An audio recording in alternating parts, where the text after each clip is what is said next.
Good evening. I'm Herman Kwan, Senior Democratic Services Officer servicing this meeting.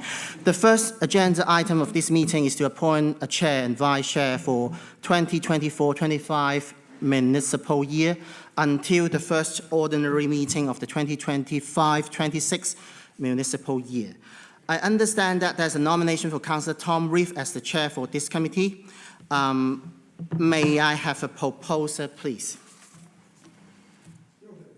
Thank you, Councillor Yogan Nathan. May I have a seconder, please? Happy to second. Thank you, Councillor Hurlinger. Are there any other nominations? I can see no. I don't have another nomination, but you said 25-26? So, it's the okay, I can repeat. Yeah, but so it is to appoint a chair for the 2024-25 municipal year until the first ordinary meeting of the 2025-26 year. Yeah, this is mainly to address the issue that we encountered this year because the first meeting, unfortunately, has to cancel. So it makes sense to us to improve this. That's absolutely fine. Yeah. Thank you very Thanks much. Thanks for asking. So, understanding there are no other nominations, can I take this appointment of Councillor Reeve as chair as unanimous? Okay, thank you. So the next is to appoint a vice chair. I understand there's a nomination for Councillor Jackie Davis as vice chair for this committee for 2024-25 municipal year until the first ordinary meeting of the next municipal year. May I have a proposer this for her appointment? Thank you, Councillor Mendes. Do I have a seconder, please? Happy to second. Okay.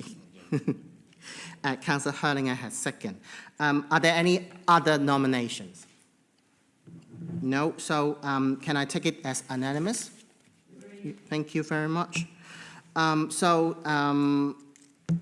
The next is to, because Councillor Reeve and Councillor Davis have sent in apologies tonight, we have a need to elect a chair just for tonight's meeting. Understand that Councillor Peter Hurlinger is happy to take on the chair for tonight's meeting. I would like to ask, is that agreed? Yes, agreed. So, Councillor Hurlinger, you are now in the chair. Thank you. Good evening and welcome to everybody to this evening's meeting of the Surbiton Neighbourhood Committee at Glenmore House, and a warm welcome to members of the public who are with us tonight. I'm chairing the meeting tonight, as you've heard. In the event of an emergency and the sounding of an alarm, the emergency evacuation procedure is to leave the hall by the fire exit, that's the one behind you, and congregate in the parking lot. Anybody who would be requiring assistance should remain in their seats and you'll be assisted from the building. Anybody who wishes to follow the agenda from their tablet or smartphone can do so by going to the Council's website and following the links to Your Council and then onto the Council's meeting calendar. This meeting is being filmed for live broadcast on the Council's YouTube channel, and an archive version will be available to view on the channel after the meeting finishes. The broadcast will be suspended during any adjournments in proceedings and if the committee resolves to consider any information as exempt to business. Members are reminded the microphones must be switched on and spoken into clearly for the broadcast. Can everybody present in the meeting ensure that their mobile phones are either switched off or in silent mode for the duration of the meeting? To introduce the councillors, as you know, I'm Councillor Peter Hurlinger, and on this particular table from my far left, would the councillors like to introduce themselves? Hello everyone, my name is Ty Talon, Councillor for Tolworth Ward. Hello, Andrew Waldridge for Tolworth Ward. Hey, Amanda's Alexandra Ward, and also portfolio holder of climate action, biodiversity and for planning policy. And if we go across the room. Good evening, I'm Councillor Alison Holt and I represent Surbiton Hill Ward. I'm also Deputy Leader of the Council and my portfolio is Economic Development and Leisure. Councillor Joganathon, St Mark's and Seething Wells. Councillor Diane White, St Mark's and Seething Wells, and portfolio holder for children's services, including education. Councillor Liz Green, St Mark's and Seething Wells, and Mayor. Thank you, councillors. We also have a couple of officers present who will present reports and indicate their function as we get to it. Before transacting the agenda items, it was first suggested it would be helpful to make a brief statement about the Tolworth Area Healthy Streets Scheme.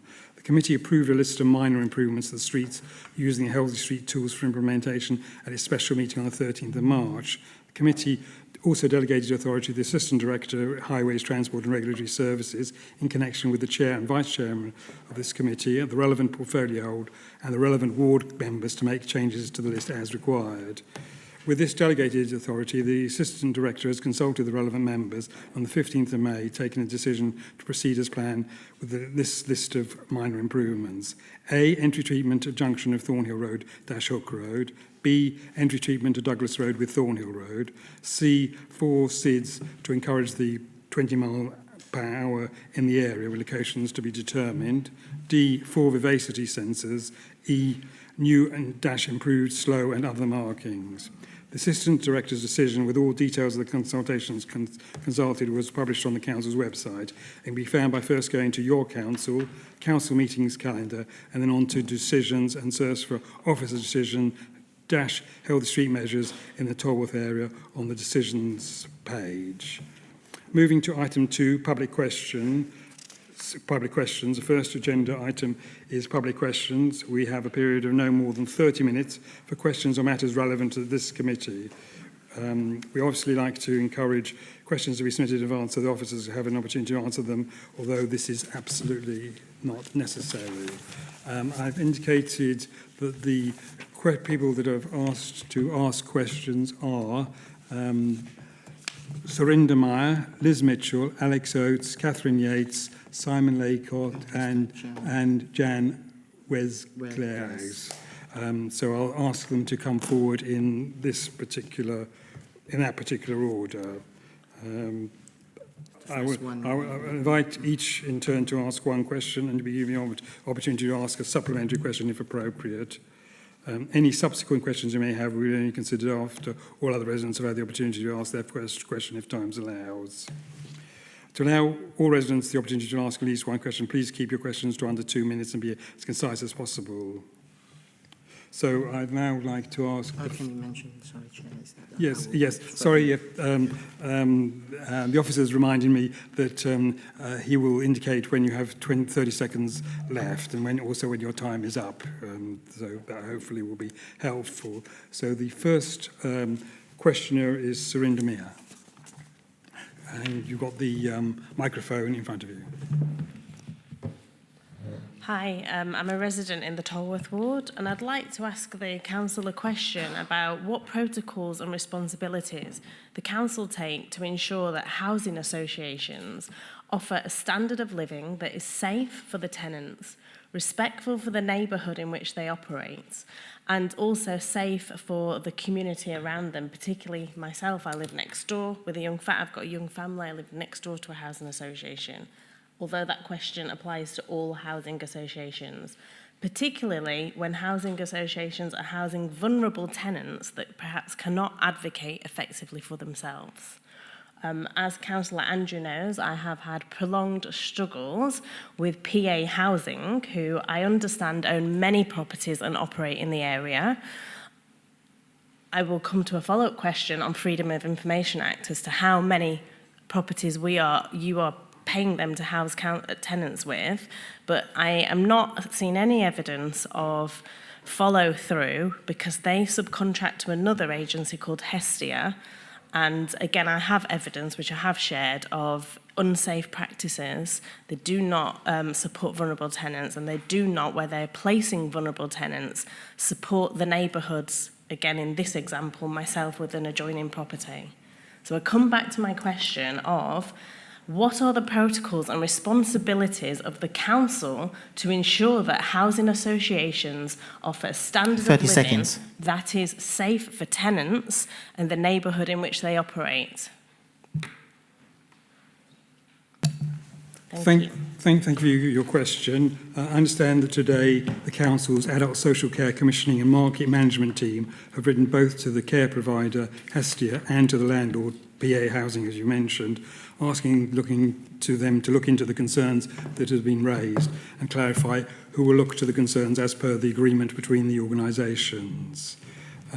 You also asked about the number of properties that PA housing have. The council does not have a register of which properties are owned by PA or any other housing association and is not obliged to keep one. If you wish to sort of pursue this information, I would advise you to get the details from the relevant housing association, in this case PA Housing.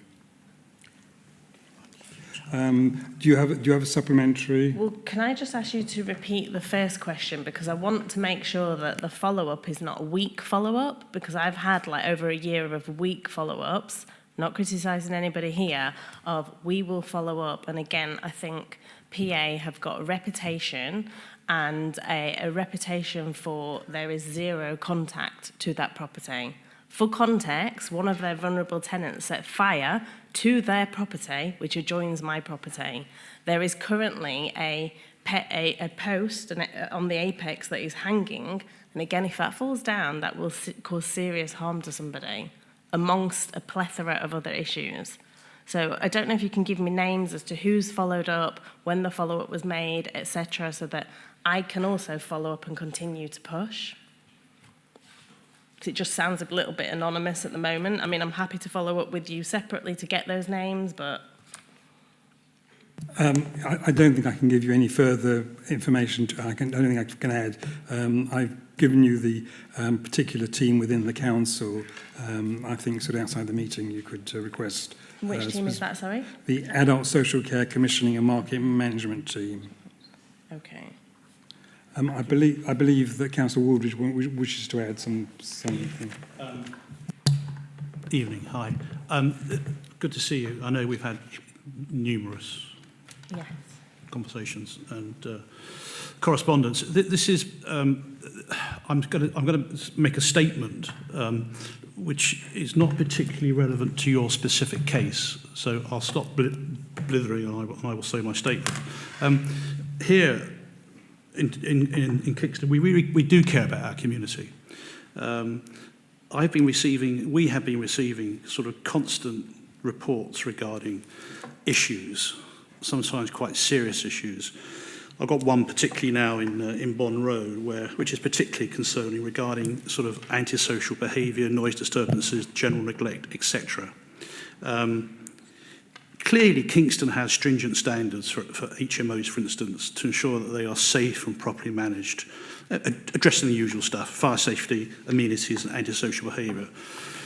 And we also need to ensure that we have the correct compliance on the conversions.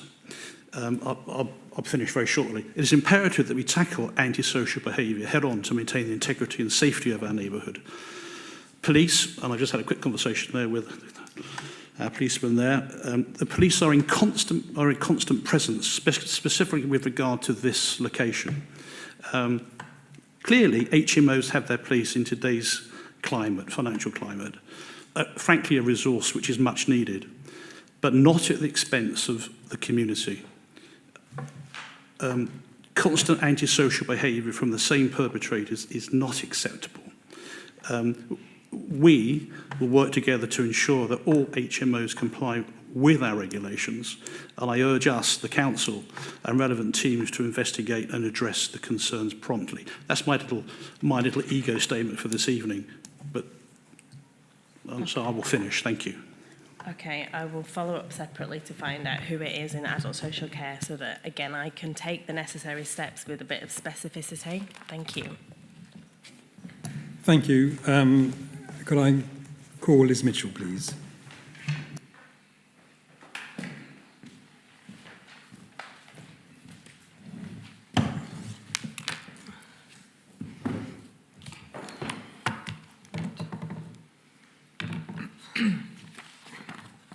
Good evening, councillors. We're here again and again and again to talk about Thornhill Road and Tolworth Road and the problematic through traffic that we continue to have. The chair of this committee, Councillor Reeve, said to us that, and I quote, "As Liberal Democrats, we listen and we engage." I'd like to understand how this has been done recently when we've been refused a meeting with the chair of this committee. 2, the chair of this committee has refused to give us any information on when roadworks that you referred to earlier are going to take place on our road. 3, refused to listen to our recommendations. And 4, refused to give us timeframes on any of the measures agreed in March 2024.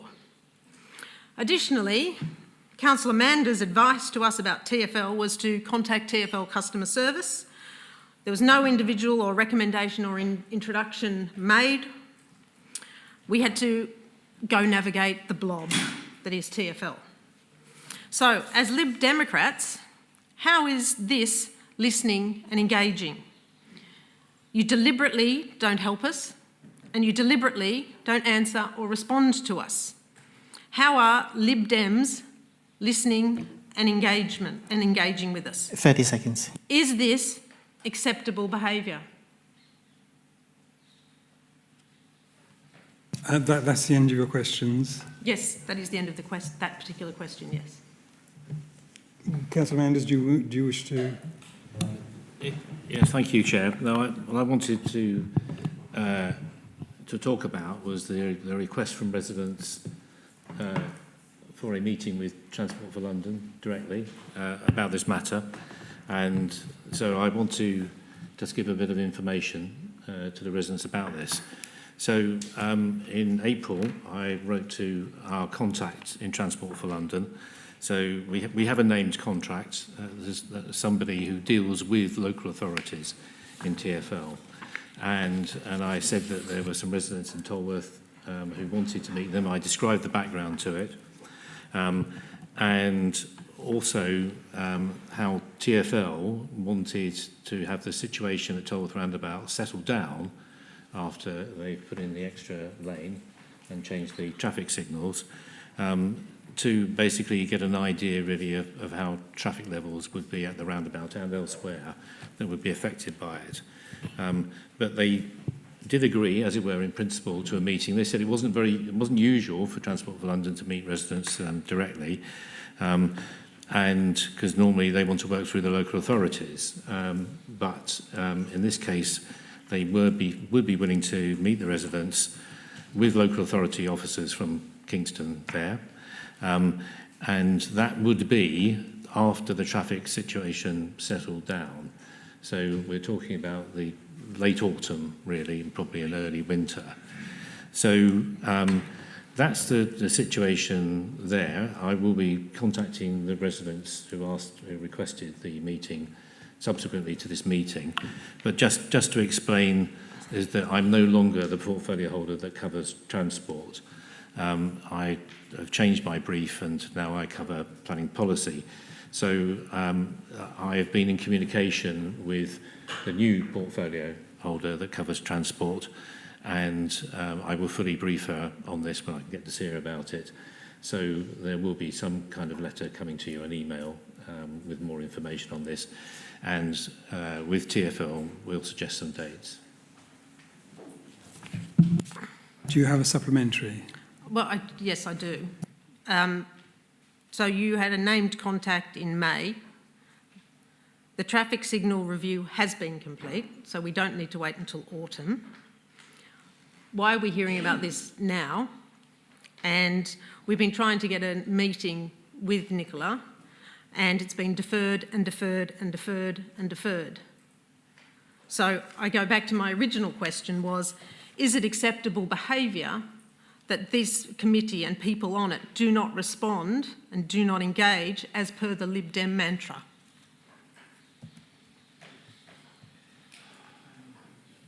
Yes, Councillor Manders will. I've got to respond as a councillor. Okay, can I just on this particular issue? Councillor Manders will, okay. And then Councillor Woodbridge will anyway, follow. we are on TfL time here, and we will only be able to meet with them when they agree to meet with us, and they've said it's going to be later in the year after they consider that they've got enough data on the traffic movements. And so it is some months anyway before we will get a meeting. But you will get a communication when we've got some kind of indication of dates out of TfL, when it may be possible to have that meeting. Councillor Aldridge. Okay. Yeah. Okay, Councillor Gonzalez. Thank you. I had a couple of answers. So I heard from Nicola today, Councillor Nadelli, and she said there's an officer meeting with TfL in August. We've been pushing since April, but a meeting hasn't happened, so I just heard today. Also about the measures that are being implemented, so the junction changes. The Douglas Road / Thornhill junction is supposed to start imminently. It has. Yesterday, yeah, okay. I haven't received a letter. I hope you guys have. Nope. Okay, we'll follow up. And then the other one, the Thornhill and Hook junction, we are not allowed to start because highways cannot get permission to block Thornhill until the works on Ditton Road have been completed. So we need to wait for that before they can start.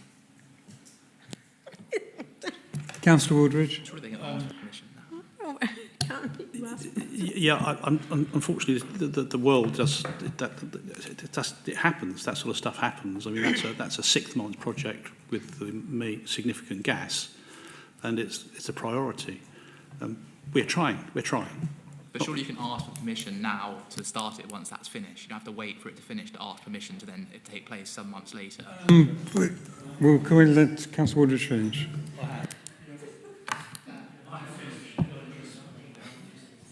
Does the officer wish to come in as well? Thank you, Chair. If I may first, the first question about meeting TfL, if I can interject there. TfL contact us because they receive a request from Thornhill resident and they're asking for a meeting. And we said, yes, we are happy to meet all together because TfL, they want to meet with the officers and the resident at the same time. So therefore, unfortunately, we had 2 elections. We have the mayor election, then we have a general election. So all of that delay, because TfL, we won't meet anybody till that being done and dusted. So now that's finished, yes, we can contact TfL again, and we can arrange a meeting. I was discussing this with the chair today, actually, earlier today. And we were saying who we're going to invite to the meeting from the resident, because are we going to invite just Thornhill resident, Tolworth resident, but which road we're going to invite? So that is something we need to discuss internally between us. Who are we going to invite? The working group again, all of them with TfL? Because we need to define who we want to invite to be fair to all our residents, not only because one of the residents contact TfL, so only the meeting is going to take with the individuals. So that's where we are. Regarding the permit, no, we did ask for the permit 2 months ago. But unfortunately, the gas is already there. So they won't give us a permission till that being completed. So we've been asking for it for some time, but we couldn't get it because till that being completed, they will not give you the space or the place because any network, any implication in the network will impact Hook Road, will impact the whole area, and our job to make sure it's moving smoothly. Thank you, Chair. I asked for that meeting with TfL. I think it was my meeting that I contacted TfL. Excuse me. I think you've asked your question. And the supplementary. And he's asked supplementary. Yes. Yeah. So I think we can move on to Alex Oakes. So you were all elected just over 2 years ago to serve on the basis of a manifesto that said you would deliver a cleaner, greener Kingston. Can you honestly say that you have done anything in the past 2.5 years to make Thornhill Road, Tolworth Road and the wider Tolworth ward cleaner or greener? At the general election, your party campaigned for a fair deal. Can you honestly say that residents of Tolworth and Thornhill Roads are getting a fair deal given the 65% of through traffic that passes through these roads? Since this committee was elected as councillors in May 2022, you have sat on your hands until September 2022, where you ignored the recommendation of the highways team to add a bus gate in addition to the modal filter. You didn't have the bottle guts to implement the bus gate and instead implemented the Tolworth Road left turn ban out of the blue, creating more work for your very, very busy highways team. In 2023, you commissioned traffic monitoring, including origin and destination. You then completely ignored the results and brought forward measures, for example, crossings, in 2024 that don't deal with the root cause of the issue. You were out of touch with the neighbourhood and asked officers to work up measures that were immediately rejected by the neighbourhood, creating more unnecessary work, more time wasted for all of us. You then asked officers to remove the no left turn in Tolworth Road that was created on the fly, creating more work on something that was doomed to fail because it was cooked up by you on the hoof. You have then used every excuse possible, and we've heard lots of them tonight, to delay any discussion to try to resolve the through traffic issue, Tolworth Road, Tolworth roundabout, the elections, everything that you can think of. And you can't even tell us when the measures agreed in March, for example, the changes at the Hook Road, Thornhill Road junction will take place. Do you think this is an acceptable level of progress to make Tolworth Ward cleaner and greener? Simple yes or no would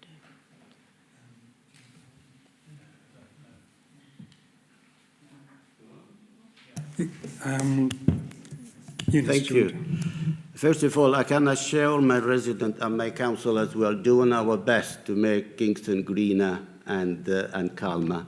So we're trying everything, and as I said before, the issue there is, as outlined before, and the residents know, we have it through traffic, and I'm not denying it. I'm saying it from the first day. I'm saying there is a through traffic. The people coming from the A3 into Fulwood Way and use Tolworth, and they use Ewell, and they use Thornhill.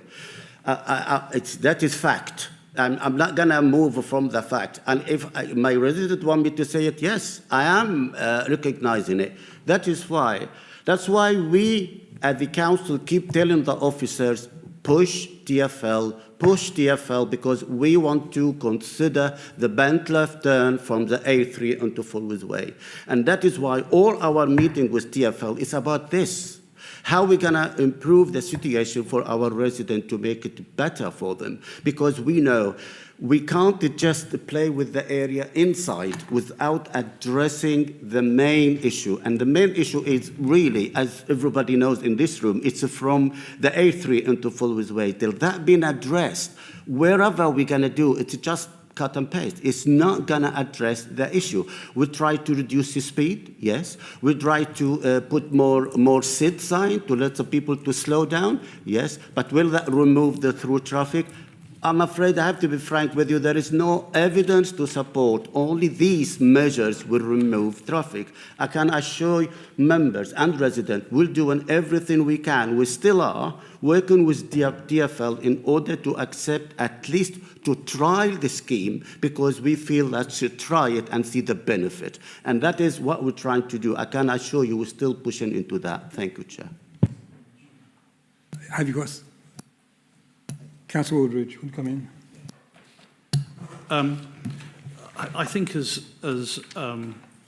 Eunice quite clearly mentioned, we've got to bring on, the entire ward.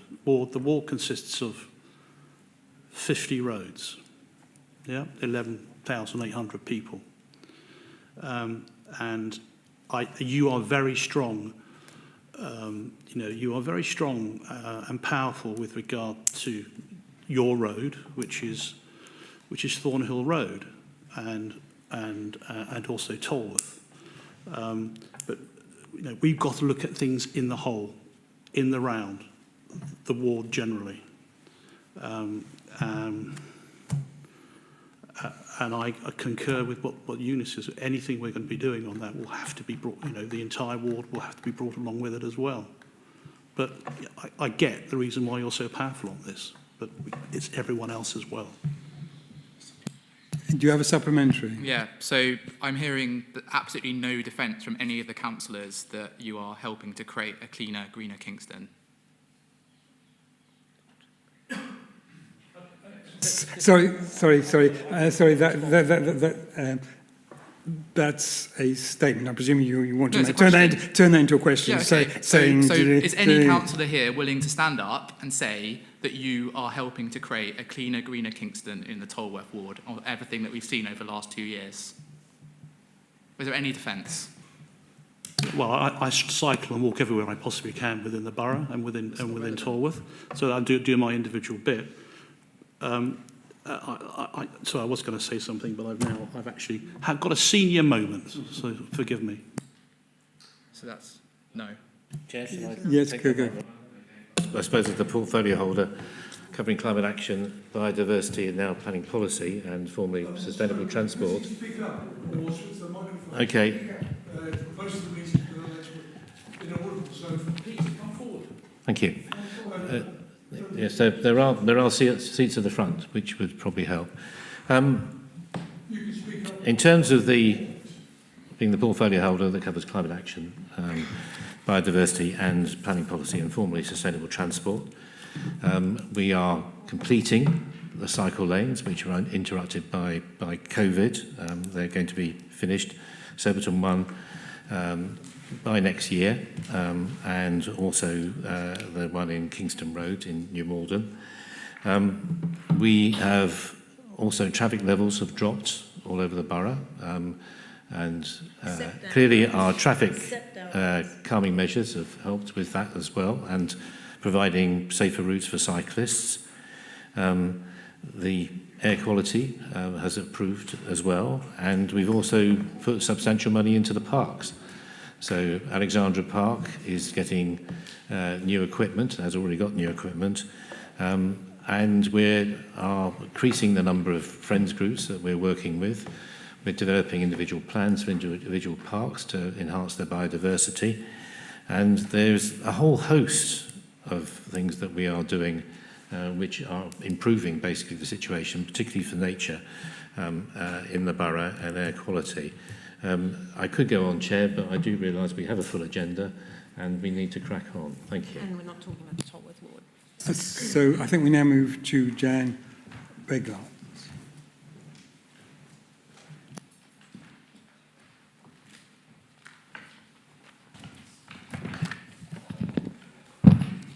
Good evening, Mr. Chairman, councillors.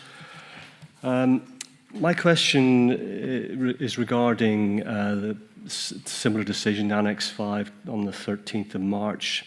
Why was the decision taken without public consultation?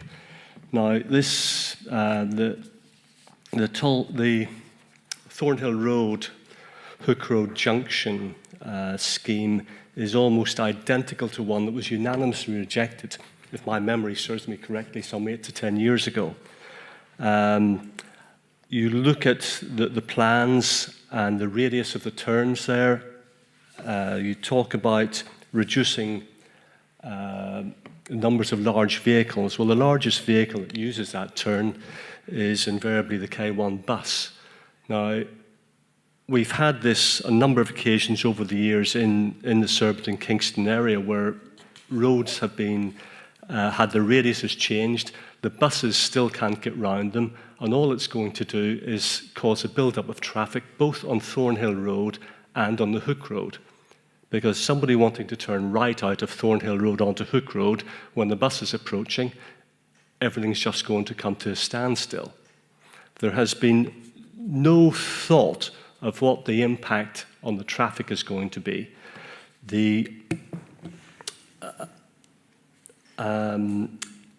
And reading the reasons for going for this option 1 rather than option 2 or the option of not doing anything was because you didn't have time to use that money for any other scheme. So this seems to be another scheme that's just been adopted because we've got to spend the money, let's spend it somehow.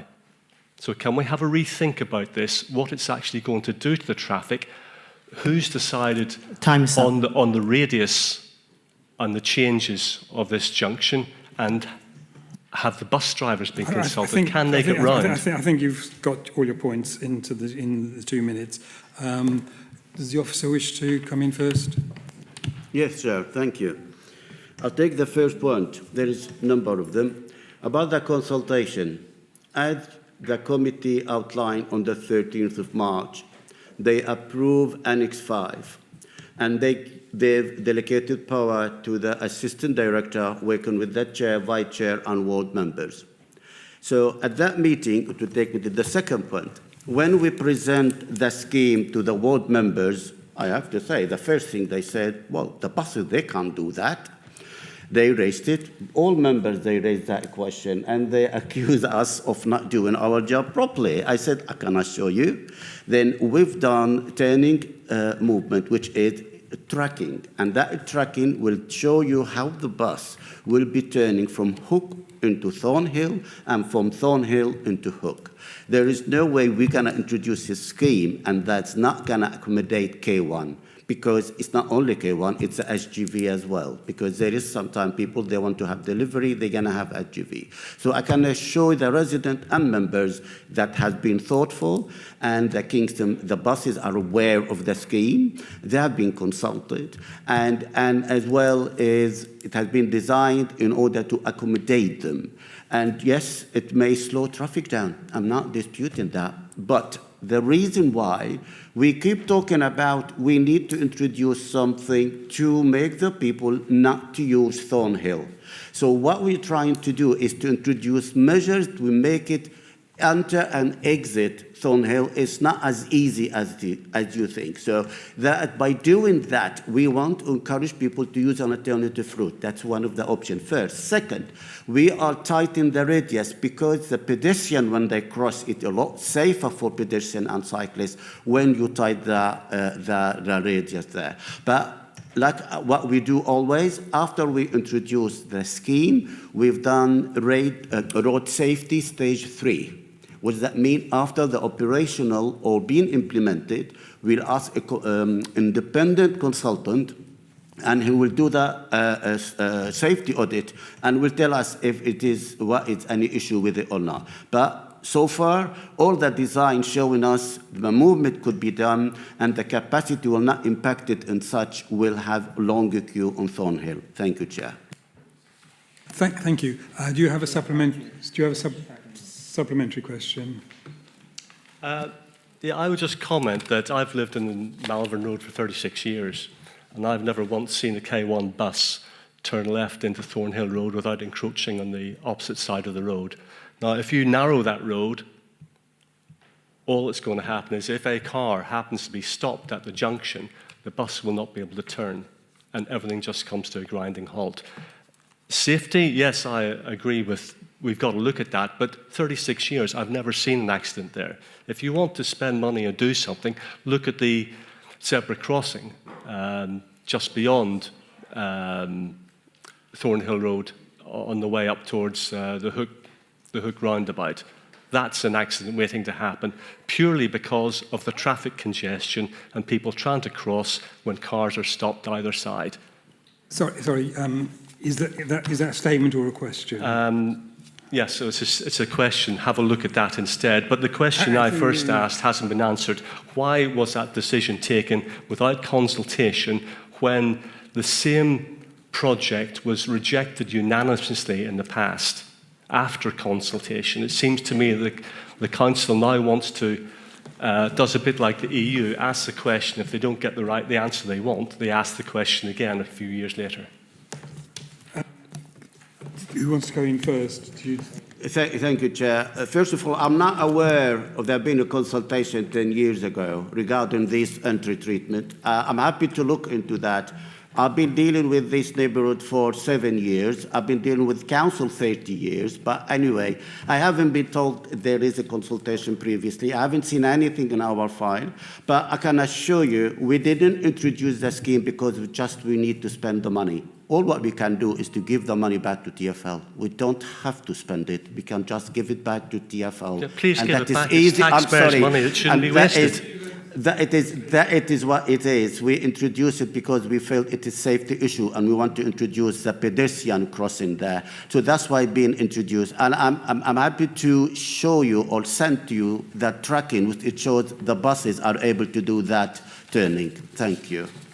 Councillor Aldridge, you want to come in? Yeah, I mean, Thank you. All right, thank you. I was going to talk to you, but clearly... Thank you. I would still say your tracking is wrong. Because of 36 years, I've never known a bus to turn left on the one side of the road. Sir, you made the point already. I would like someone to listen to it. Well, I was going to help you out. You finished, yeah? Okay. So I think we've reached the end of the 30 minutes. So can I move on to petitions? One of the residents here, Mr.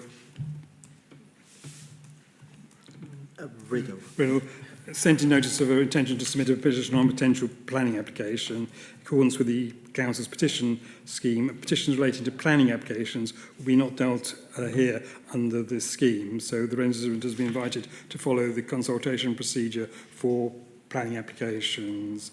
Other than that, we've had no notice of intention to submit any petitions. So now can I move to item 4, apologies from absence. Herman, do we have, which apologies of absence do we have? Thanks, Chair. I have received apologies for absence from Councillor Jackie Davis and Councillor Tom Reeve. Thank you. So can we move to item number 5, declarations of interest. Members are asked to declare any disposable pecuniary interest or any other registrable or non-registrable interest relevant to the items on this agenda. Do any members have any declarations of interest?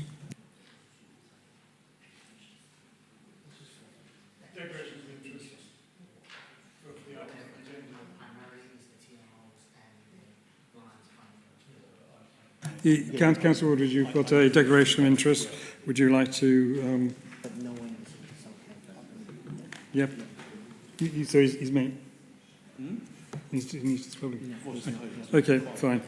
Okay, so we now move to item 6, the minutes. The minutes of the meeting held on 25th of April 2024 have been circulated to members. Do members agree to confirm the minutes as a correct record? Okay. Do you want to sign it? I'll sign it now, yeah. Okay, thank you.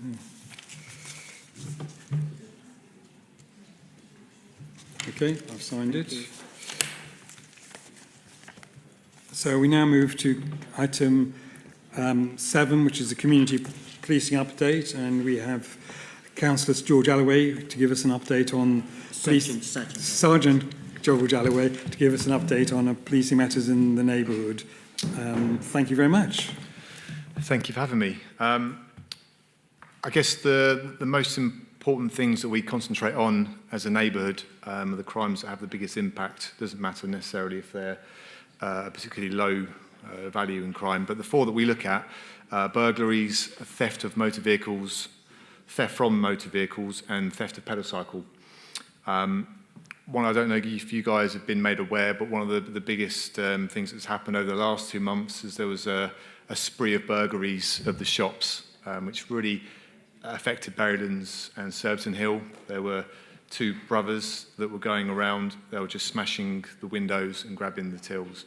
I can say, thankfully, that with a lot of hard work from CID, they managed to identify the 2 involved, and they've been arrested, charged and remanded. So although some of these figures here that I'm going to give you might seem a bit high for those wards, it was due to these brothers, and they're behind bars, which is good. So I'll start with Berrylands.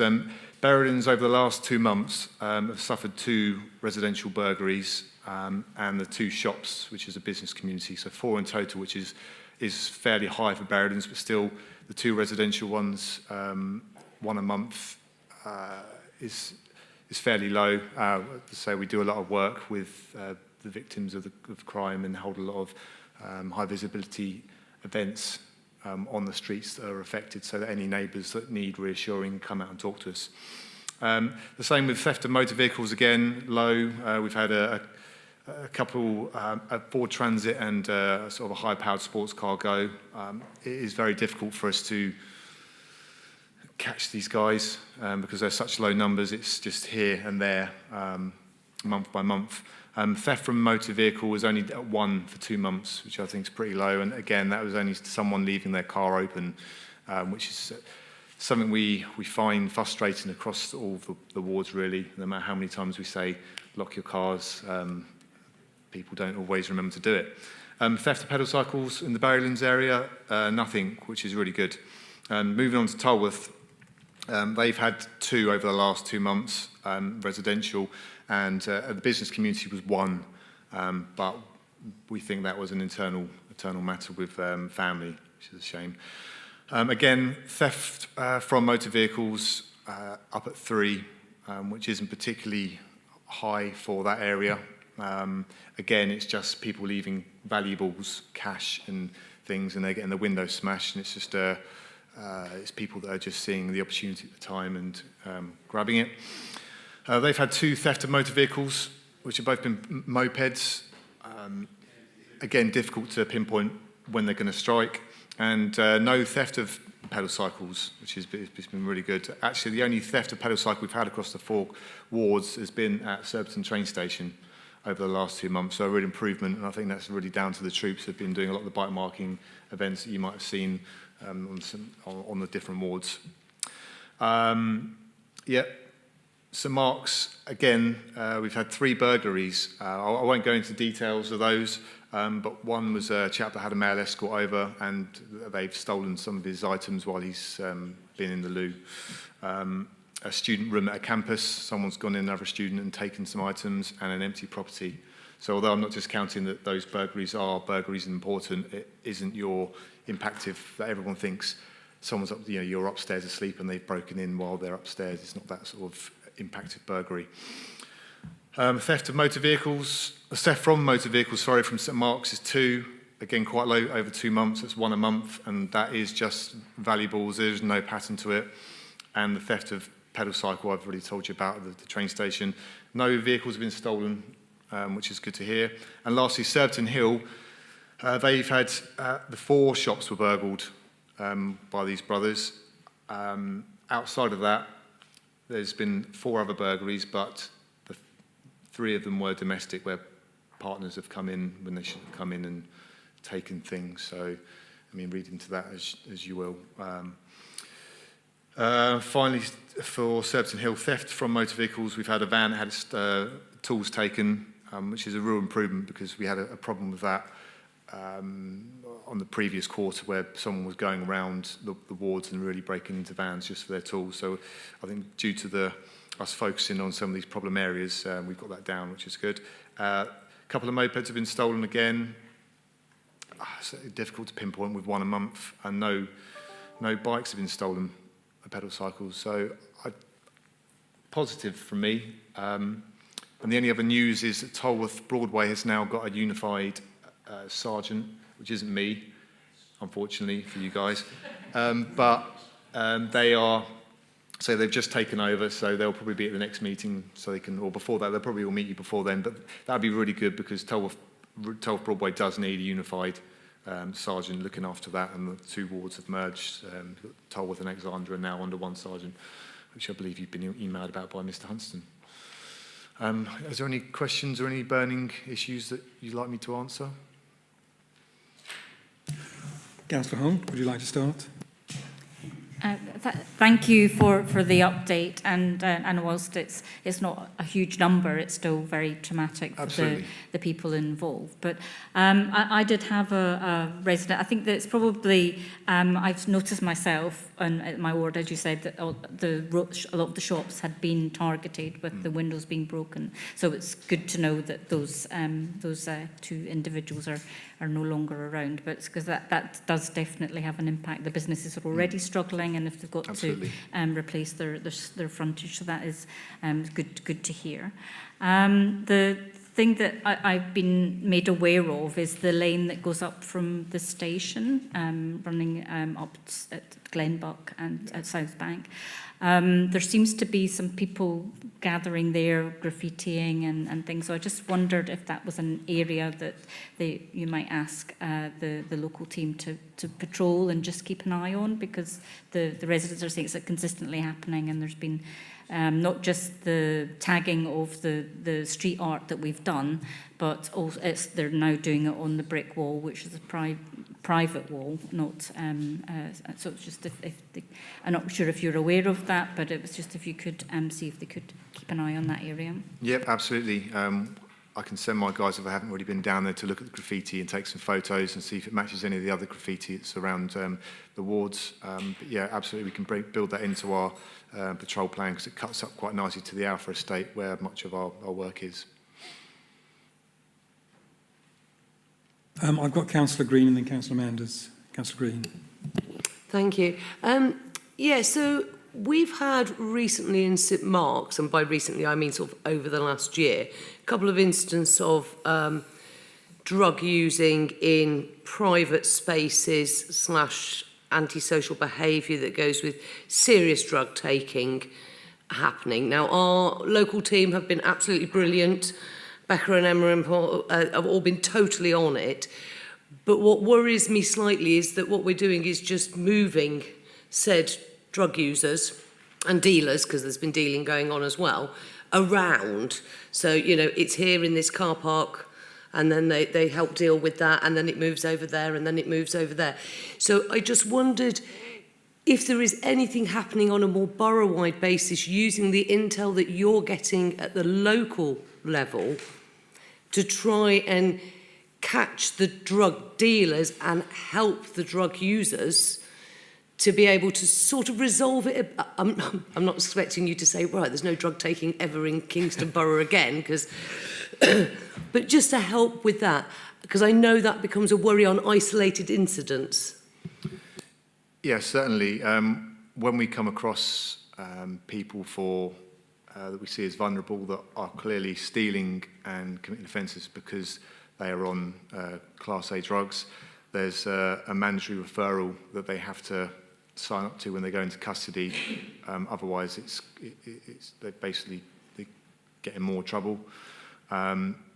Similarly, we work quite closely with the wellbeing services, although it sounds terrible, but it isn't our responsibility necessarily to get them off the drugs, but we do try and engage with them and refer them and push them towards these wellbeing services up at on the Surbiton Health Centre.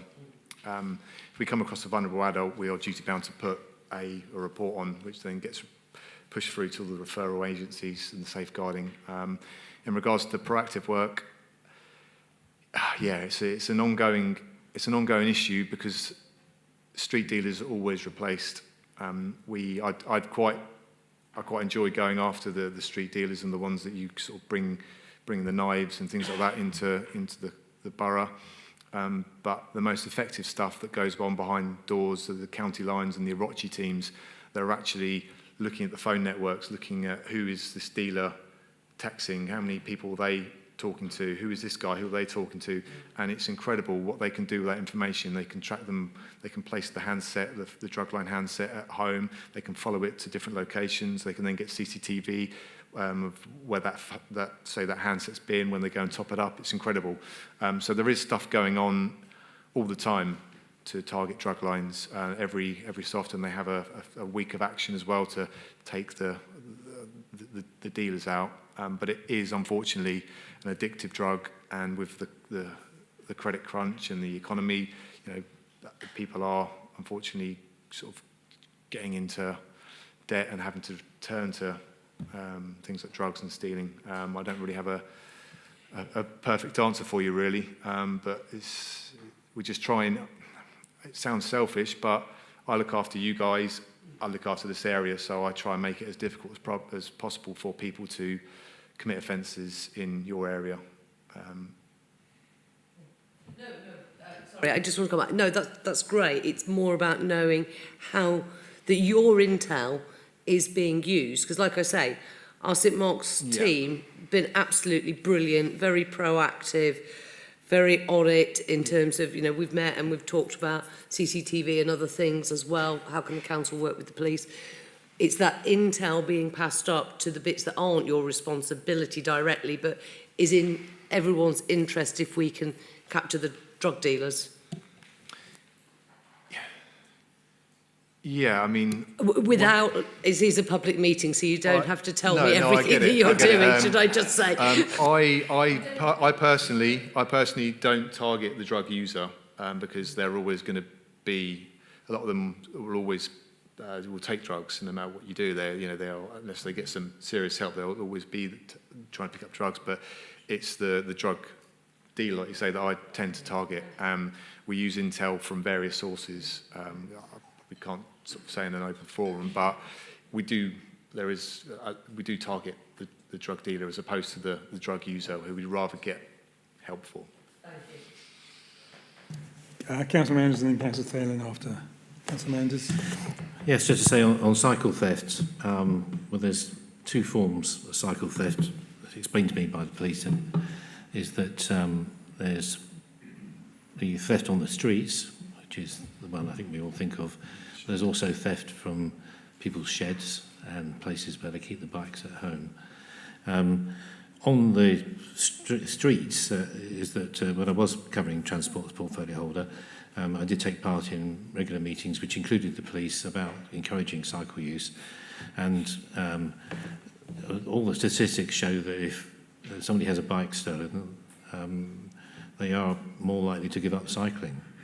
Many people feel discouraged by it, or they can't afford to replace the bike. Very few bikes are actually insured.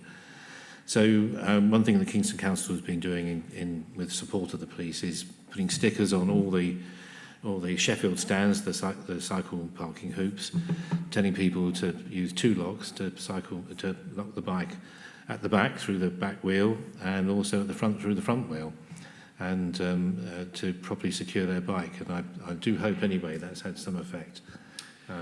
Those stickers in the local area, if you look, you'll see them on most of the cycle hoops now. So I just wanted to get that information out, really, as we've got a member of the press here. Thank you. Councillor Thalen. Thank you, Chair. First of all, I'm pleased that Tolworth is under one team now, which is something we've been asking for many years, particularly both sides of the Broadway. Thank you for that. My question is about antisocial behaviour. As you know, the antisocial behaviour, particularly on HMOs, has been on the increase. There are several HMOs coming up, not only in Tolworth, but throughout the Borough, and someone raised earlier as well.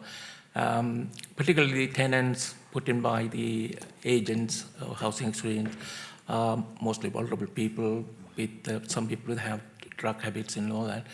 So has police got any power to ask request the housing association to remove repeat offenders? So with the HMOs, we can't obviously choose where they go. We get consulted, but unless there's some real issues on that street, we don't have any say in sort of where they get put. Who goes in there?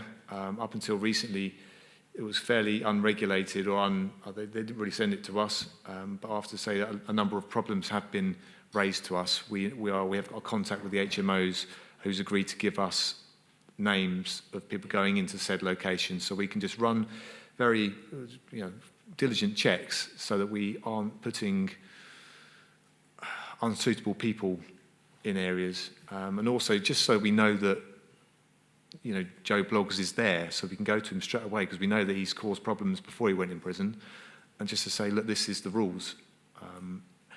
In regards to doing anything to get them out, we can only work with the HMO owner and their ABCs. They can certainly evict them, which will be a much easier process than what we do, is by giving them antisocial behaviour warning, and then a community protection notice, and then arrest them, and then give them a CBO. So that is a fairly long-winded process in comparison to if we can just work with the HMO lead. If they breach their ABC contract, behavioural contract, then you're out. So that's kind of I'd say a new thing, but we've only just got this HMO contact on board, so it's going to be a work in progress, but hopefully we should see an improvement in ASB around HMOs. And with your issue, I don't know if have you reported it to the police? Not about the tenants of the HMO, it's about antisocial behaviour of the housing association, right? So I'd love to report to the police about PA housing's behaviour, but it's not the tenants I've got a problem with. That's kind of, it's difficult for me because we work close. Tell me what grounds I can report I think you can just discuss it outside the meeting. Yeah, you've got me there. Yeah. Are there any other members wishing to raise questions? Thank you very much for coming. No worries. As I'm sure you're aware, you can stay. I'm off to Parliament tomorrow, so if you have other issues, we perfectly understand. And thank you very much, and we look forward to seeing you again. Brilliant. Take care. Move on to item 8, the Community Grants Programme for a decision. This is on Appendix A, and tonight the committee will consider an application for a neighbourhood community grant, an application from Voices of Hope, a Kingston-based not-for-profit charity have applied for £3,000 of neighbourhood community grant funding to continue their BritBox project offer in Surbiton during the 2024 to 2025 school year. I can now ask the representative of the applicant, Nick Dawson, to introduce the item. Thank you. Thank you, Chair, Councillors. Thank you again for considering our application. My name's Nick Dawson and I co-lead the BritBox project at Voices of Hope. You've seen me before. I think most of you are familiar with the project, but as a brief reminder, the BritBox is a recipe meal kit with all of the ingredients and a child-friendly recipe for a family of 5 to cook a healthy, balanced meal together each week. It's targeted at families at risk of food insecurity, and we work with and through primary schools to identify those families who then stay in the programme for 36 weeks. So after a full school year, they've got 36 different recipes that are nutritionally balanced and can be repeated for under £5. Although, as I'm sure you can appreciate, that's becoming increasingly challenging. It's a hands-on, fun family experience where the child is very much front and centre and taking the BritBox into the home. The project helps with the family budget, but it builds skills and confidence and self-esteem for the long term in those families and those children in particular, and it brings them together around food. The project is volunteer-driven, very much by the community, for the community, and we really couldn't do anything without the fantastic volunteers we have on the team. And we've, wherever we operate, we try and build a local ecosystem of suppliers, volunteers, transport, and we work with local resources to do that. In the broader picture, we've just completed our 4th year of operation of BritBox now, and we're now supporting over 700 families across 7 locations in the UK. But Kingston very much remains our home base, and this last school year will have supported 140 Kingston families on average each week across 10 primary schools. In this neighbourhood specifically, we've supported 10 Lime Tree families and also families at St Andrews and St Mark's and St Matthew's schools through our collaboration with the Henry Parenting Programme, which we also support from time to time. And the grant we're applying for now would most likely be allocated to new families at Lime Tree. We know there's a very real need for that support. And as you know, we're asking for £3,000 to support those families for a school year. We're just completing this year's evaluation of the programme, but for the previous 2 years, we've worked with Kingston University on a qualitative and quantitative feedback. So just in terms of some of the highlights of that feedback, 87% of the families said that their experience of BritBox has been positive. Importantly, 83% of those families said that they'll use BritBox recipes again, which for us is kind of, we can only support them for a year, but the fact that they are then empowered and enabled to use that and replicate it is a real endorsement of the programme. 76% of parents said their children had tried new foods because they've been involved in preparing them, and 75% of parents said their children had gained both in confidence and had learnt new and different kitchen skills as a result of BritBox. And obviously 78% had said it helped with their food budget. Just in terms of bringing it to life through some comments, some verbatims from the families, it helps with our budget and gives us a chance to try new things with no cost to us, and it brings us all together around the food. For my kids, because the BritBox recipes are so basic and child-friendly, they want to take over and do it. They feel a lot more grown up taking the recipe card and doing it with my help. I just think these just add a little bit of flavour of what the programme's achieving in the home. This year we've as part of the programme, we've also enhanced it. We've produced some videos for each of our recipes to just improve accessibility to the programme for those who may struggle with English language, as an easier option for the moment to translating the recipe guides. And we've also, not in this neighbourhood, but in Kingston Central, we've worked with 2 schools to do some one-off cooking workshops with classes there to kind of do some hands-on and strengthen the links with the school and just understand more about the home and parent environment. So very happy to answer any questions you may have, and thank you again for listening. Thank you. So I see Councillor Green. Anybody else? Okay, Councillor Green. Okay, then Councillor White. Thanks, and I do know the Bright Box scheme. You have been in before. It's a very, very good scheme. Now it's been running a few years. I'm wondering whether you have or have plans to go back to some of that first cohort, because we know what things are like. They drop off. People drop off doing things over time. So I think it'd be really interesting to see the longevity of what you've been doing and whether those that were 3 years ago are going, actually, we still sometimes get those recipes out, not expecting it to be 79% or anything, but a few of those. So I wonder if you've done that or thought about doing that. Bit of both. Good timing. We had a strategy meeting this afternoon. It's the end of the year and we're looking forward to next year. And as part of that, we had the representative who's done many of the qualitative and quantitative. And it's not been written up, but we've just done some kind of more focus group style research. It's a school in Ham, one school in Ham and St Joseph's School in central Kingston. And particularly the school in Ham have been in the programme for that long. And so that question has now come up. And unsurprisingly, there's a drop-off.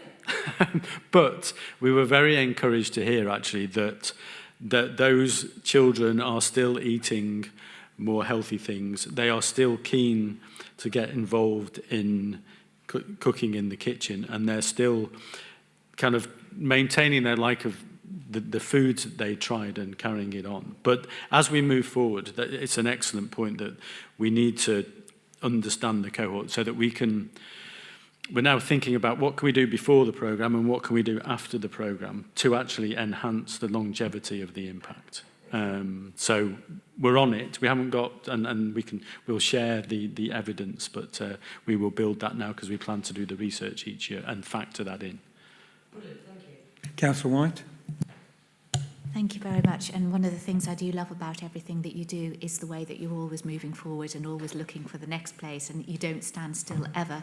And slightly to answer Liz's question, 4 years ago, I was delivering the Bright Boxes. I was out and about in COVID times, dropping them at the end of the pathway and having a good chat.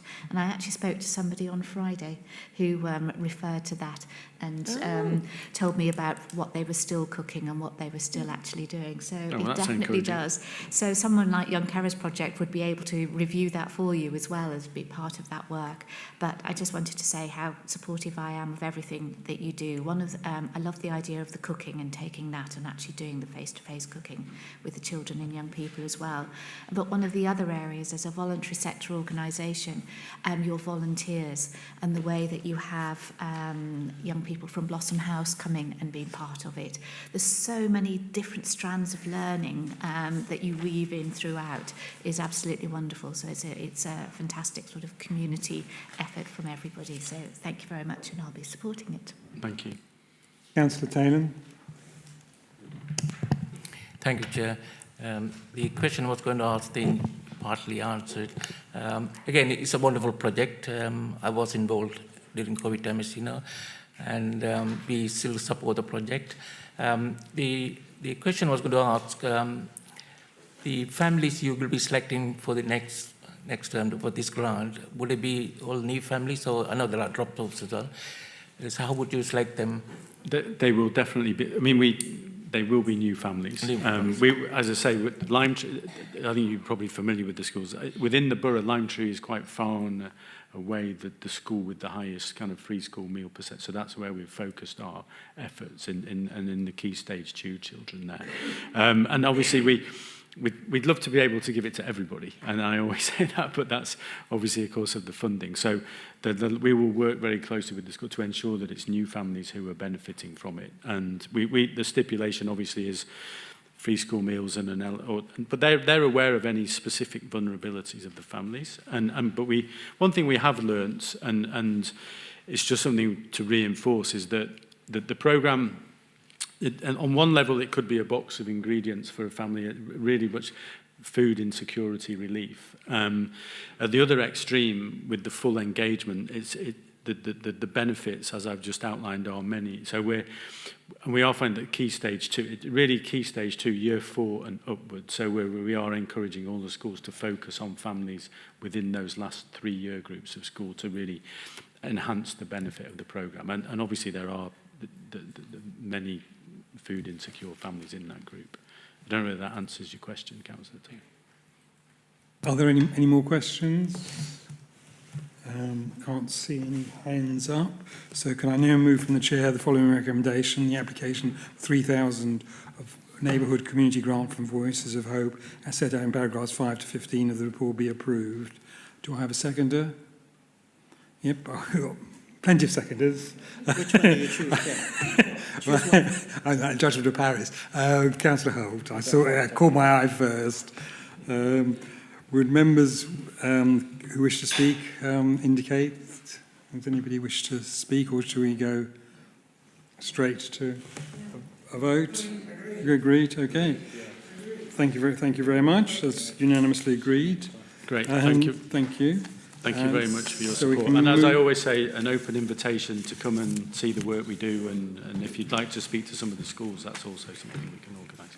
And we now move to item 9, amendments to parking restrictions and installation of cycle hanger on St Andrew's Square, objections to the traffic management order. This is on Appendix B on B1, page B1. Can I ask Yunus Hamid, the Principal Engineer, to introduce the report? Thank you. Thank you, Chair. This report in front of you is outlining the objection and the comment received during the publication of the draft traffic management order. This committee previously, they approved the review of the Riverside CPZ, and they decide on St Andrew Square to change the hours from 10 till 4 Monday till Friday, till 8 till 6:30 Monday till Saturday. So subsequently, we publish a traffic management order, and in the same time, we receive a request for some cycle hanger in St Andrew Square, so we publish the traffic management order at the same time. The report in front of you here, it shows there is 5 objections. 4 of them is related to the cycle hanger, and 1 of them is related to the changes to the time. The one is related to changing to the time. The resident he doesn't support it because he's worried about visitors coming to visit, and he wants to keep it as it is. He's saying he's happy to remove his objection if we give him a free ticket for his visitors. I'm just outlining his point. And the other 4 objections received about the cycle hanger, the resident, as you are aware, St Andrew Square is a quite high demand for on-street parking, and any loss of on-street parking, the resident may not receive it welcomely. So that it is why this 4 objection from the resident who does not believe there is a need for cycle hanger. There is an existing one. That will be the second one we need to put in the area. However, as an officer, we'd like to encourage active travel, and therefore we'd like to introduce whatever facility we can in the area in order to encourage people to cycle safely. And as far as I'm aware, there is a quite high demand for this cycle hanger, so therefore I'm asking members to note the comment and the objection received, and to set aside the objection received, and for us to implement the scheme to publish the traffic management order and to inform the objectors of the committee decision. I'm happy to take any question. Councillor White. Chair, let's do the So we have no comments, so we should move the motion first. So we've got no residents who have asked to speak, so I'll move the motion, which is on page B1, the four points that was basically outlined. Chair, point of order. There are two residents here from the St. Andrew's Care. They are raising their hands. I know they didn't put the question to speak.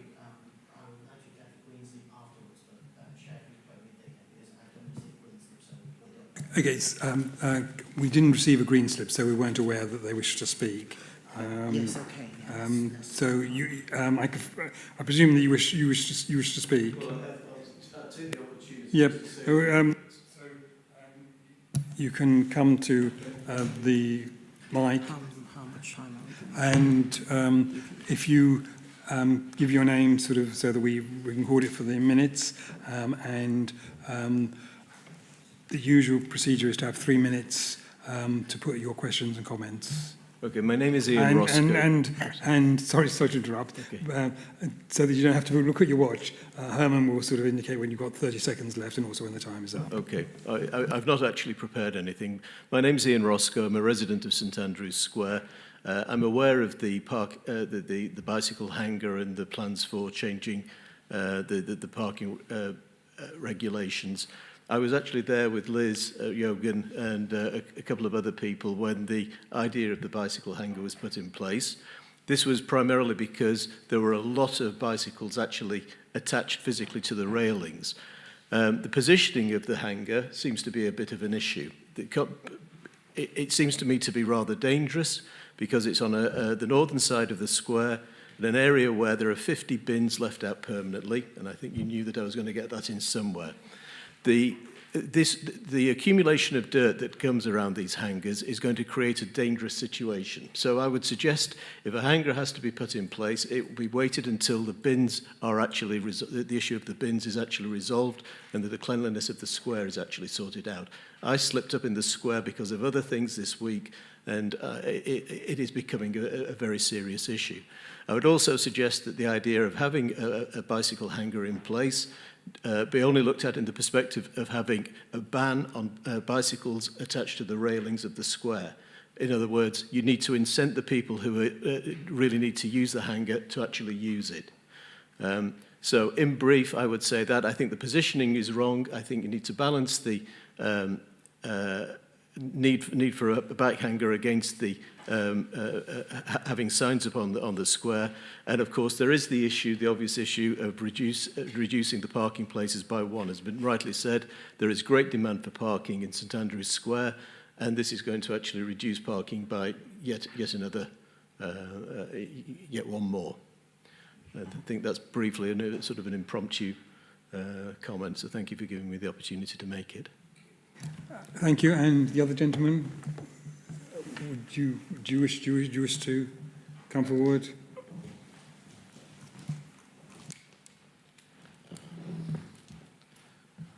My name's Johanna Berg. Thank you very much. And as you heard, 3 minutes, and sort of you'll get advice when you're in your last 30 seconds. My name's Johan Ackerberg. I live at St Andrews Square as well, and it's just that even the new builds around the area has not been allowed to get parking permits in the area because there is so little parking, and we're getting yet another space less, and you're driving around for an hour to park, so that's not very good for being green, because you can't find a space anywhere. And it's also a result of when S was allowed to park in the square, and R then only has to go along the river. So I'm parking 6 blocks away from where I live sometimes in order to find a parking space. And it's just getting worse and worse, the situation. And the amount of rubbish that are currently below the cycling hangars, it looks like perfect habitat for rats' nests and whatever. They don't seem to be cleaned at all. And how you get a tandem in there is beyond me. Thank you very much. Go to officer's response.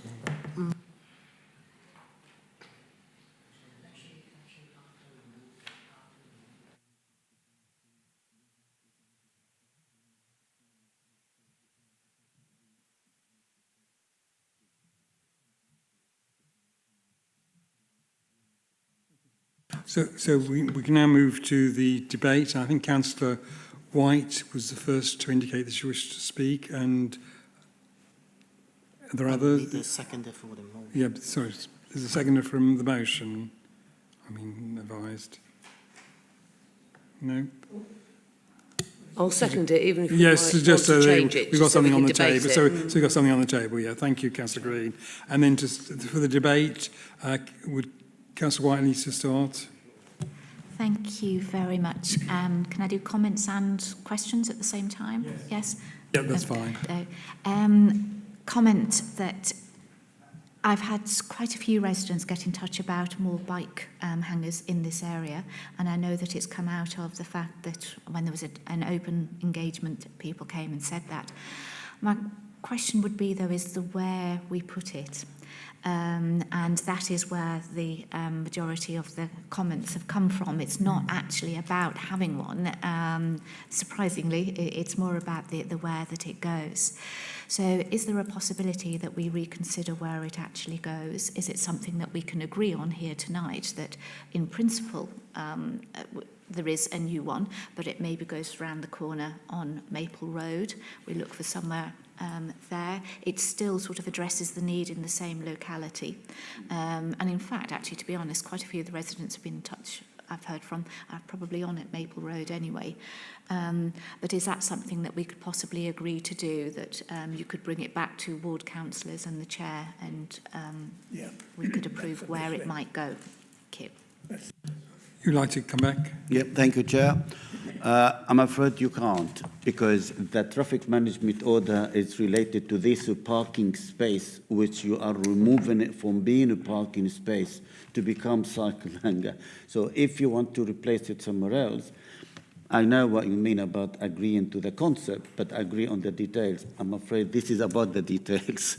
So if you don't want it there, all what you need to do tonight is to uphold the objection and for the officer to go and consult on the other location with talking to the ward members. And we can do that draft TMO again for that location in particular. And if there is no objection, we just put it in. And if there is objection, which most likely we're going to receive objection, that's my experience. So we'll bring this report back to here, and you can address that location in particular. So now the debate is about this space where we put the hanger. Thank you, Chair. Chair, do you think you want to ask?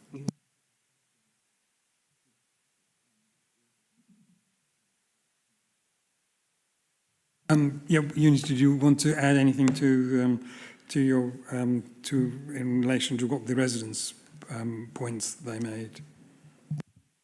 Sorry, you asked me to answer that question from Councillor White, which I did. Yeah, thank you very much for doing that. And the residents made some points. Did you want to come back on that, this point? As I said in the report, councillors, we are aware about the quite high demand for on-street parking, and the parking bid survey does show that.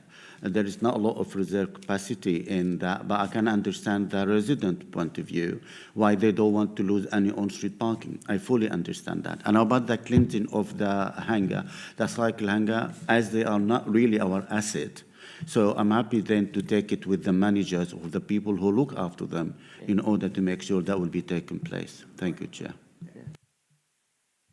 Councillor Green. No, I think that'd be really good, Eunice, if you can take up with whichever team it is about the cleansing of them, because we've got them all over the place now, and I don't particularly find them an eyesore as some people do, but when they get quite mucky underneath, it's not attractive. And obviously the regular street cleanser can't get actually in, because the whole point is it's locked, and we don't give the keys out to everybody.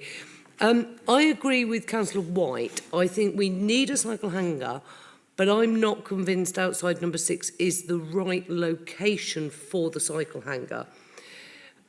So following on from what Eunice said, we would have to uphold this objection, but I would want to make it clear in upholding the objections, this is not about not having a cycle hanger in the area, which will reduce parking in the vicinity by 1. If it's on Maple Road, whichever side, or St Andrew's Square, I'm supportive of that. but I want to have more of a discussion because I don't think we had a good enough discussion. I don't think we had a discussion about it being outside number 6. And that's the bit that I'm not convinced is the right element of it. So I don't know how you might word that said, uphold the objection, but not because we don't want one, but because we don't necessarily want it there. You can't. You can't. You uphold the objection. Yes. Okay, so, right. So, I'm going to recommend, or I'm going to put forward and propose an amendment, which is, we proceed with the first part, which is the change to hours. Or that stays. On the cycle hanger, we uphold the objections, but we add a new recommendation on, which says, this committee supports a cycle hanger in the vicinity, subject to agreement between officers. Right, and subject to agreement between officers and ward members on the location to be the subject of a future TMO. Is that it? So it comes back in a different location. Sorry, Chair, can Sorry. I go through you? Yeah, please proceed. I mean, it will only come back to you if there is objection. Yes. Because if there is no objection, we can just go and implement the scheme. Yeah. That's automatically, you don't need to put it in the resolution. So the resolution is for members will approve to set aside the objection regarding the hours. However, they are upholding the objection for that, and that's finished. Then the second part to be added to say members to approve a location of cycle hanger in the vicinity subject to discussion between officers and ward member and the chair. Councillor Holt and Councillor yes, so seconded. I second the amendment. Councillor Holt wants to speak, but Hammond, you want to sort of just clarify the wording? Thank you. Thank you, Chair. Eunice, I need to clarify. So I fully understand what our way of travel, direction of travel is, but in terms of the next steps, is that the officer would make the TMO in consultation with ward members, and then no need to come back to committee? I want to clarify on this point, because otherwise... I think if the TMO is objected to, it comes back automatically. And if the TMO is not objected to, then it doesn't, it proceeds. Sorry, if I can answer. Yes, what we're saying here is that members are approving cycle hanger at the vicinity, subject to a discussion with officers and ward member, subject to statutory TMO publication. Does that make sense to you? Yeah. I just want to clarify, because I mean, there will be no coming back to committee unless the situation that is got objected, the TMO after being objected by anybody. Yeah. Thank you. Councillor Holt. Thank you. I'm happy to go with the comments made by the councillors in the area. The only thing I'd add, because the cleanliness of the cycle hangers is something that I think we probably all perhaps have at various bits in our ward. But I wanted to extend it because I have had people asking or contact me about getting access to the cycle hangers and finding that they're all fully occupied, or the numbers of people that are registered. So it's about the management of it. How often do they check that the people are still paying the money, and so they've got use of the hanger, but people can't get access to them because they're all rented out. In my ward, they're all completely full, and so we're looking to perhaps need to get new hangers because they're all full, but they're not all full, because there are not always bikes in them. So it's just about the management, the cleanliness, and also the management of the hangers to make sure that they are actively used. Thank you, Chair. Okay, regarding the cycle hanger, we have a list of new location. So we are happy. If you want more cycle hanger, by all means, we'd like to introduce more cycle hangers in the borough, which will help people who live in a flat, which they would like to have, even in a house sometimes. It's very difficult to take the bike into the back garden and all of it, so you give up on cycling with doing all of that. There is, but I will definitely take the issue about the management, because you see, our job is to go through this first hurdle. Then after that, the management of the hangar will be with a third party. It's the third party who take the money and the third party who gives the key and all of it. So it is them who tell us if it is full or not full. So if you're saying they are not full and they're saying it is full, it is something definitely we can look into that. That's the case, but it's good to hear that I can get more cycle hangers. Is that what I can tell my residents? Just tell us, where do you want one? Chair, I think in terms of the consultation, what councillors, of course, but do you want to add the committee chair as usual?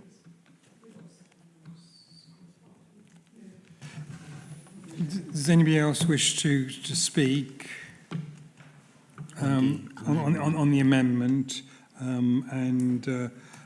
I think sometimes in addition to the ward councillors being involved in the discussions, the chair of the committee of the Surbiton Neighbourhood Committee is also involved. Do ward councillors want to involve the chair committee as well? Yep. So are we all clear of what the amendment is? Yep. Are we happy to agree the amendment? Yeah, good, thank you very much. We now move to item 10, waiting parking restrictions in various locations in the borough, objections to the traffic management order. We're looking at Churchill Road, and I'll invite Yunus Hamed again to introduce the report. Thank you, Chair. This report in front of you, it showed the objection received during the publication of patch of our yellow line in the neighbourhood. So members and others do ask for some yellow line and some facilities. So we do put them all together and we publish them all together in draft. What you have here, it is the one which is related to Churchill Road, which we have in existing ambulance bay, and the hours, it was only certain hours, and now we're changing it to 24/7. And there is objection from the resident saying, well, the house or the place where they need that, they have a car park and they can have that bay within their car park, and they want that spaces to be given back to the resident. However, we feel as the council, we have a duty to provide facility to emergency services at all times. So therefore, we ask members to note the objection and set aside the objection received, and for officer to proceed with making the traffic management order for the changes to the emergency bay, or to the ambulance bay, sorry. Long day. Thank you. We haven't got any public speakers on this. No, I have no green slips. So can I move from the chair again to put it on the table, the recommendations on page C1, the 3 parts there. Do I have a seconder? Councillor Hull, thank you very much. Now we go to the debate, and I see Councillor Green has got her hand up first. You're all going to be very pleased when I have mayoral duties on the Surbiton neighbourhood, aren't you?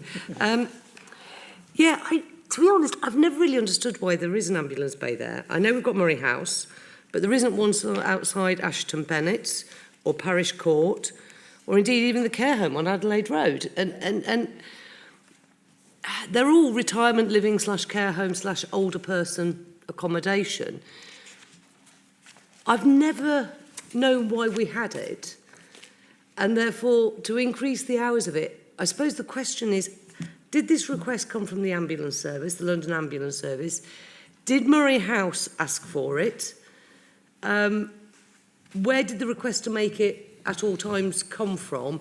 And do we know how often it's actually used by an ambulance? Okay. I think you've got a number of questions, Guinness, to answer. Well, I don't have answer to all of them. I'll answer some of them. Now, the first point is about how it started. We receive, the parking enforcement team receive a call from resident complaining about people parking in the ambulance bay, and they want it to be enforced. So when so that's how it started. Yeah. So the parking team contacted us and they said we need to do something about the parking bay, which already in Churchill Road. And they said the easiest way to enforce it is to do it 24/7, because that means it's easy to enforce, other than make it from the morning till the afternoon, where it is between 8 till 6, Monday till Friday. Because they said, what about Saturday? What about Sunday? So it was a bit of debate between officers. And we felt to address the issue if it's needed, so we can go for 24/7. So is that coming from others? No. Do we have it somewhere else? No, because ambulance, as you know, and I know, sometimes they just park anywhere they want, and they be in the middle of the road if they want to pick up. So really, I think, I have to be frank, I think there is a history for that, and I'm not really aware of it. That is, it is the truth. So I'm not aware of it. All I have in front of me is here the objection that has been received. So maybe we need to do more. So if you want to uphold the objection, then and leave it till I know more answer to all your questions, I'm happy to do that and bring the item for later committee. So you can, not make a decision. Yeah, I'm not doing very well with you tonight, how are you? I see Sorry. Councillor, No, you are I not. see Councillor Yogurt. Can I come back on that? After Councillor Green has got a second. Well, I think Liz Green touched the point. We've been there in excess of 20 years. We have never heard about this particular request on the 24/7. Having said that, that particular road is a very narrow road. Even our refuse collection, they have to come through Adelaide Road, and they have a slimmer version of it, so they can reverse to go and collect their refuse collection in the St. Mark's and other area. They can't go through that one because they are car parked, and also St. Andrew's Church hall is there, that being used as well. I think if they are looking for one, I thought Adelaide Road or the junction of Adelaide Road and St. Mark's, it's a wider gap right in front of that one. There are spaces, you can look at it, but as far as myself is concerned, I completely object anything goes on the Churchill Road until you resolve that issue about how the refuse collection is collected, and there are safety issues as well. If the refuse vehicle is reversing from Adelaide Road to collect that one, it can tell you what I'm saying. We know that particular area. There are so many flats there. There are flats in Herman Road, and there is a proposal, the Churchill 2 bungalows. Even though we objected it, had been come back through the Bristol. I don't know when that is going to happen, because even we are challenging that. That will create another problem for me, another 27 flats. So please, I will be completely against it, and I will agree with the residents. If you want to look at other areas, by all means, you can look at it, and then we can work on it. I think one of the things, what Liz said is, our Ashton Bennett, all the care homes, we got plenty there. Even Murray House on the Churchill Road. We never heard this one before. So I will leave that one. I'll leave it to the officers to deal with it effectively and then come back to us. Thank you. Councillor Green. Thanks. You want to move an amendment? I do. Again, sorry. But it's perfectly possible, perfectly allowed. I know it's allowed. It's been there as long as I've been a councillor, which is 22 years. Yes. I think Murray House used to have far more vulnerable people in it 20 odd years ago. Yes. It seems to have changed its recruitment, is that the right word? Its composition, yeah, the residents. So I'm not convinced that, I think it was put in for the best of reasons, but I'm not convinced it's needed. So I'd like to with an amendment whereby we uphold the objection, but add another part in, sorry, Herman, add another part in that says, actually, the officers working with the chair and the ward councillors look at the purpose behind the bay with the potential of a future TMO. So I'm not asking the committee to sign up and say we don't need this ambulance bay, because I don't know, but to come back to committee with whether we do or don't need an ambulance bay there, because I don't want to take one out that's needed, but I've got a horrible feeling this one isn't used. So go back to I'd like to talk to the ambulance service and find out how many times they called out to Murray House. I'd like to have a look at the car park and have a conversation with the managers of Murray House. Is there somewhere better? And actually the entrance to Murray House is on Adelaide Road, not on Churchill Road, isn't it? It's round the corner. It's on Churchill, on the corner though. It's on Churchill. Yeah, but it's on the corner with Adelaide, so there is actually Adelaide Road, which is wider. Churchill's ridiculously narrow. So I suppose what I'm saying is uphold the objection, therefore this doesn't happen being converted to at any time, and officers work with ward councillors and the chair to look at the need and the future of the ambulance bay. Does that? I'm not sure whether I've got the wording right. I think that's fine. I think that's fine as wording. Is there a seconder? Is there a seconder for the amendment? Councillor White.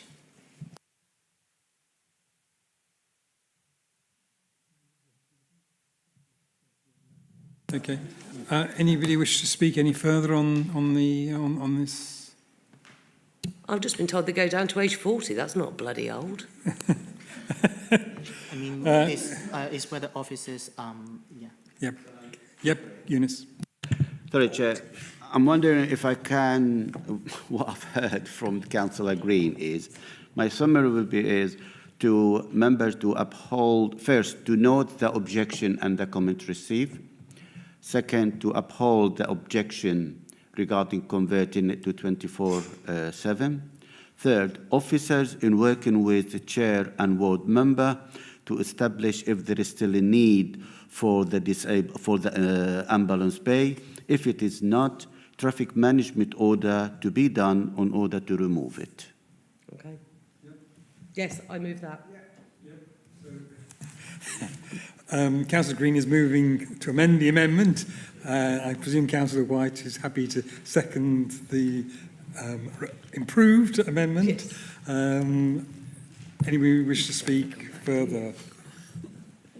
No, but are we agreed on the wording as we now sort of come to? Yeah, agreed. Agreed. Thank you very much.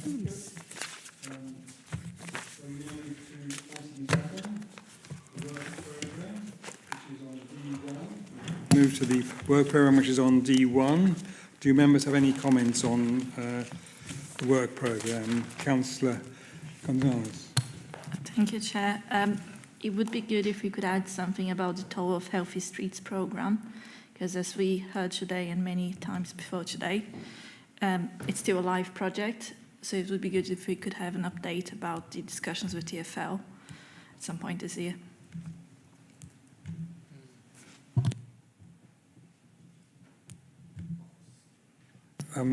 Eunice, would you like to? Yes, but till we know the date of the information, so I can put it in the forward plan for December, for now, for example. So if you are happy with that, because I can't precisely say when it's going to take place, so we can put it for some time, for December if there is a committee. So we can update members on the outcome of our discussion between RBK, resident, and TfL on the proposal. Yeah. Yeah, and then can we bring it forward if it happens earlier? Yeah, I can discuss it with the Democratic Services on a way forward. Yep. Herman. Chair, thank you. I just want to clarify to members that forward plan work program. A work program is actually an extract of the forward plan. I acted in accordance with officers' submission of floor plan. If they have a clear instruction to me that an item is going to the committee at a certain date, I would put it in. But unless that happened, I'm not really in a position to add anything to the floor plan because they may have consideration about their resources, timing, whatever. But I think Eunice have fully taken your point that he's monitoring that. Once, if I have received a floor plan submission, that of course I would, in parallel, include it in the work program, just like I think what Councillor Yoganathan wanted to say. Yeah. Thank you. Having said that one, thank you for the email, Eunice and him, the Cranes Park Avenue at least coming into the work program as outlined today, the email, which has been going on since 2021. And I hope that we can at least make those residents happy. They think that at least we are listening to them, whether we achieve anything or not. Thank you. Yeah, Herman.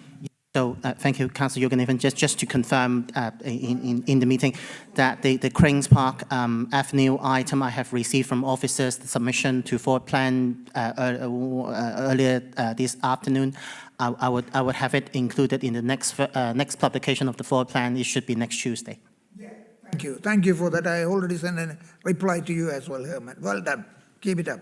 I like people like you.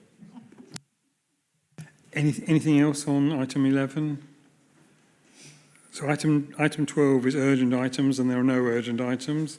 So I can conclude the meeting at 9:19. Thank everybody.